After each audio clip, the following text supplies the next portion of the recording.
Hi, in front of me is HUAWEI Enjoy 20 SE, and today I would like to show you how you can add event to calendar on this device. Firstly, find calendar and tap on it. Then select the date, for example that one, and click at the bottom right corner on the plus icon. Over here you can add a title, set up location,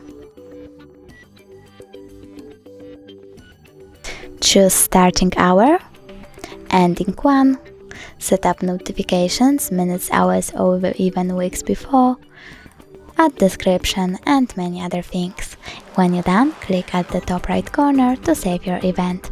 As you can see, my event was successfully added. If you want to delete it, click on it, choose delete at the bottom right corner and delete again. Thanks so much for watching. If you enjoyed this video, don't forget to leave a like, comment and subscribe. Bye!